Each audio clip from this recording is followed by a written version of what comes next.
What's up, guys? Jimmy Jackson, licensed realtor, Keller Williams, GR North, Team Takens. So I'm doing a video today on um, fixed rate mortgages versus adjustable rate mortgages. Going to tell you the pros or the cons. So let's get it going. Should you lock in a fixed rate mortgage or take advantage of a lower adjustable mortgage? It's a question a lot of people come across. When you're working with a lender, these are questions you want to make sure you know so you don't get scammed. I'll tell you at the end of the video, people have been scammed. You can get scammed.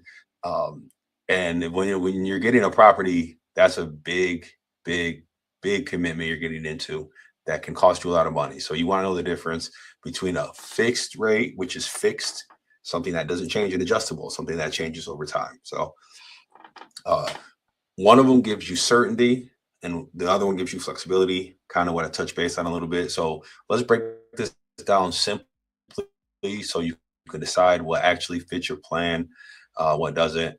I'll try to make this quick. I always say that, then I go for 20 minutes. So a fixed rate mortgage is a fixed rate mortgage that your interest rate never changes.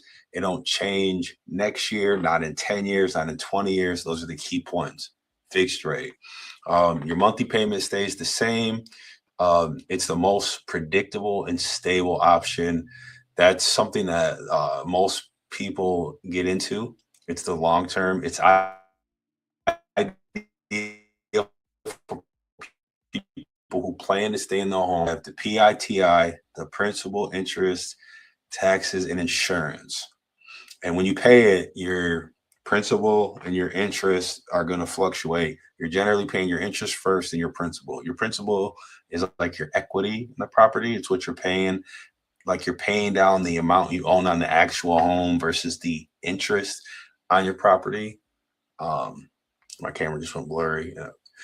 So it's especially powerful when rates are already relatively low, like that 3%, 2%, 1%. People went crazy on getting houses. Those interest rates drop when the economy needs money. Think about it like this: when the government needs money, they're going to drop the prices.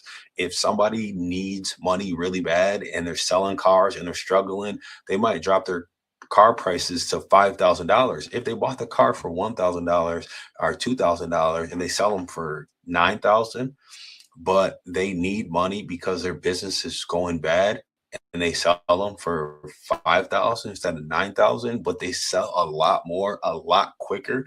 In 1 month, they might make more money than they made when they sell them for 9,000, but they have to sell them quick. Or maybe they won't make more, but you know what I mean? They'll make their money faster because they need to get back on their feet. That's what the government did when they dropped their interest rates to 1 to 2%. The only time you're going to see 1 to 2% interest rates is when the government is struggling and they need money, because during COVID, they were struggling and they needed money. That's a rarity. So people are tripping about 1 to 2%. I'm not getting my house. Not everybody in the house till it's 1, 2, 3%, 4%.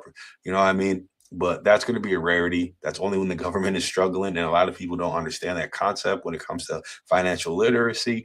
And if they keep waiting, the prices of the properties are only going to keep going up and up and up and up. And the interest rates aren't going to go down. It's your debt to income ratio and the loan to value that you need to pay attention to. If you know somebody with financial literacy or a realtor who will make sure you know these things, so when you go to the bank you are not getting scammed, that's the person you want to talk to. All right, let's keep it moving so this video ain't too long. Here's an important history: interest only loans. Now, before we wrap this up really quick, here's an important lesson. Oh, sorry, I have to jump back really quick. Where am I? Okay. Whoops. All right, sorry, I hit the wrong button.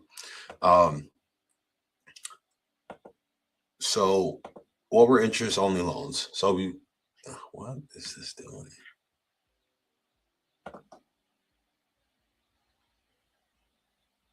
Yeah, sorry, my bad, I hit the wrong button. So like before the 2008 housing crash, people were pushing interest only loans and they didn't know that. They did not know that because they were getting scammed. So, like for the first 5 to 10 years, borrowers were paying interest only and they did not even know that. They were literally getting scammed. They were putting zero money on their principal, which I just explained what principal was. They weren't paying on their homes, they were only paying the interest. So, they were only paying the banks money that they were stealing from them. They were just taking their interest, taking their interest, taking their interest. And the banks technically still own the homes until you pay it off. So it's the title's still in the bank's name. It's still in it's still owned by that bank until you pay it off. Until that balance is down to $0, the bank still has the title.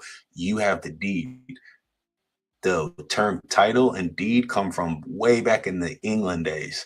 It's like I'll explain that in a different video. So that's how they were being scammed. That's how it had a big effect on the 2008 crisis because people's mortgages were going crazy. So payments looked affordable on paper with, this many papers, but triple. To anybody who's bought a house, it's like 3 times thicker than this. When you buy a property, you're signing documents like this thick. And people who are buying homes look at the numbers, they look at the broker, they look at their lender, and they're like, okay, this is scary, but I look at the numbers, it looks good, I'm trusting you guys. But the banks were teaching their lenders to scam people. And then after so long, some of the top brokers who are the top lenders and CEOs who got these jobs were like, we're scamming people. So that ended up coming out like a 60-minute interview. So yeah, the loan balance never went down. Yeah, I couldn't imagine doing that. And then one of the craziest things was their principal and their interest ended up jumping hundreds or even thousands of dollars every month. So rates adjusted upwards. So borrowers owed the same balance that they started with. So if they owned $300,000 on a house, they still owe $300,000 house, $300,000 on a house because they still only paid interest. Anyways, that's kind of off topic a little bit. Yeah. So, and another thing that they did on that, is they were giving loans to people who never qualified, who were not supposed to be even getting homes. So they were misrepresenting people and they were refinancing and they were doing things that turned millions of homeowners upside down. Foreclosures went crazy. Families lost homes, savings, they lost credits. Entire communities were wiped out. And it was the poor, black, brown, and white, but the banks had to pay billions and billions of dollars. And there was new federal laws that were created, like RESPA, it's the Real Estate Settlement Protection Act, TILA, Truth in Lending Act. So now most adjustable rate mortgages are regulated after that. So they really pay more attention to those things. So yeah, those are definitely things that people pay way, way, way more attention to than they did then. So yeah, that is a key takeaway on that. So don't just look at the payments when you're getting either a fixed rate or an adjustable rate. So let's look at an adjustable rate. Let me scroll down really quick. I have a lot of this stuff in my notes. I mean, I know this stuff. I just have to make sure I'm coming in here with my knowledge. Make sure I hit my key points when I'm putting these this information up. So like an adjustable rate mortgage, it's different. You can start with a low interest rate and it's a little more riskier because they jump every 3 to 5, 7, 10 years. It is more riskier because if you're not planning the same payments for 10 years. And after that initial period, the rate can adjust based on the market. That's the risk, is it's gonna fluctuate down a little bit. If the market's doing bad, your payment can go up. The key points that I would hit on that is there's lower payments up front, more flexibility, more risk though. After the fixed period, because you can get a fixed period for a certain amount of time, and then the adjustable rate will start. So if you get a fixed period where it's like 1600 for 3 years, 5 years, 7 years, 10 years, but then after that time, it starts to change. Um, like there's something called a balloon payment mortgage where like you have to pay your loan off in 10 years and then it balloons. Like that's a risk too. That's kind of like a land contract. Like you have to, well, kind of. A land contract is one-on-one with the seller and a balloon payments with the bank. Anyways, sometimes I'm sorry, I get veered off track when I start talking about multiple things. I really like this stuff. So I'll give you a quick example. Let's say you get $200,000 on a loan. The adjustable rate mortgage is 5-1. And it's at 5%. So you would start with a payment of around $1,073 per month for the first 5 years. That's nearly $200 less per month compared to a fixed rate mortgage. So it's $200 less than a fixed rate mortgage. Here's the catch. After year 5, that rate can go up depending on the market conditions, or if the rates rise, the payments rise also. So who adjustable rates are best for? Buyers who plan to sell in the first 3 to 5 years, or buyers who plan to or investors. Because if you get an adjustable rate mortgage and you have the property and you're like, I'm going to sell this in 5 years, then why not get an adjustable rate mortgage? Because you're paying $200 less for 3, 5, 7, or 10 years. And then you're like, I'm going to sell the property in 3, 5, 7, or 10 years. Why not save $200? You know what I'm saying? So like an investor, a homeowner who expects to refinance, or your income is going to, your income is going to increase. If you're like a doctor and you're going to make more in 5, 7, 10 years, or 3, 5, 7, or 10, or whatever you guys come to a mutual agreement on. And you're like, okay, well, I know my income is going to go up 50,000 or whatever. You can take that $200 off a month. That's for 1,000, 2,000, 2,400. So, and you can afford to take that risk. Plus, that's 2,400 for 3 years, 5 years, or 10 years. That adds up. In 10 years, that's 24,000 that you would be paying less versus a fixed rate mortgage. So people who understand it can manage the risk. They can take the risk. I mean, there's a lot to it. So, and it depends who's in office.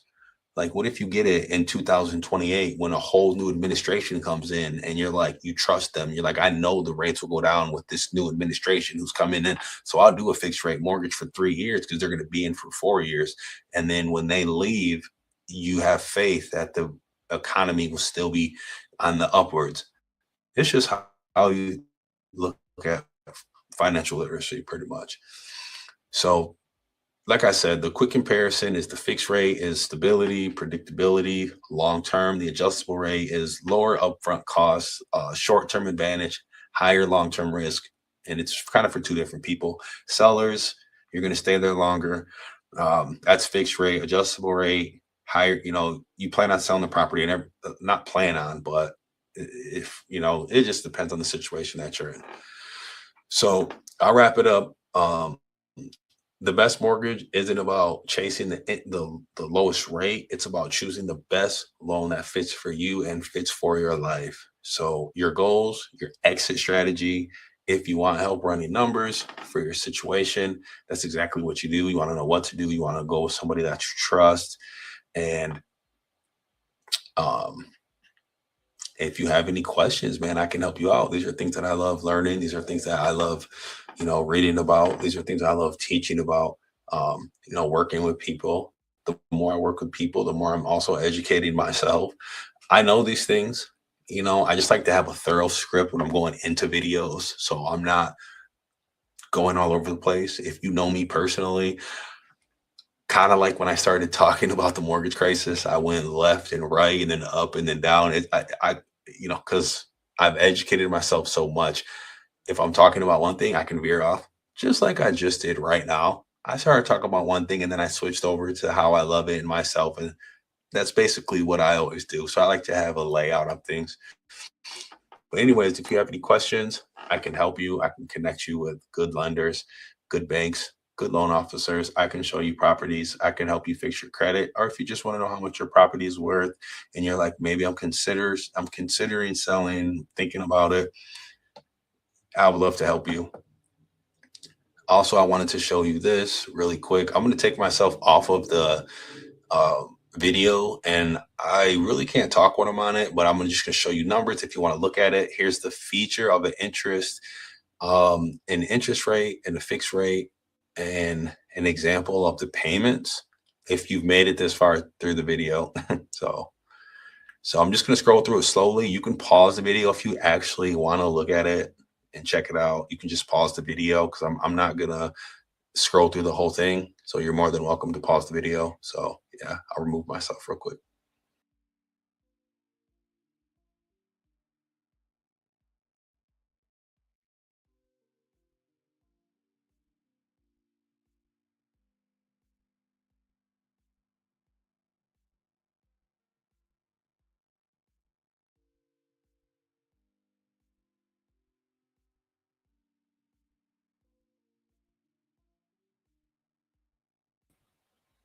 So that's that. And then let me see if I can get one more page on here.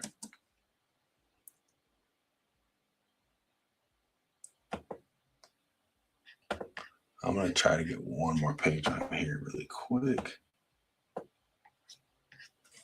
Let's see. Let me close these notes.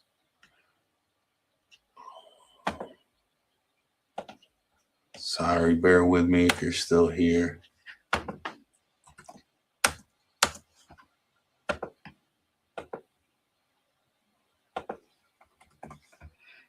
am trying to get to the second page of this, and it is not letting me for some reason.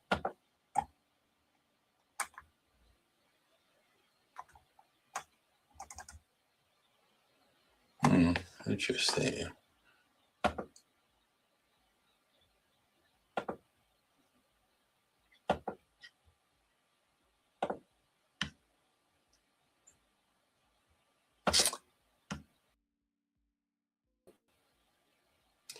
Anyways, if you watched this entire video, I appreciate it. Thank you very much. My information is on the bottom. Don't hesitate to get a hold of me. And you have a blessed day. Drive safe. Have a good 2026. Thank you very much for tuning in. Appreciate it.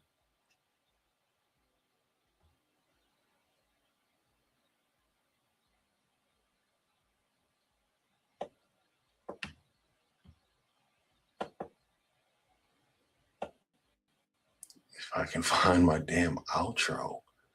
This stuff gets moved around so much. You have no idea. Sorry if you made it this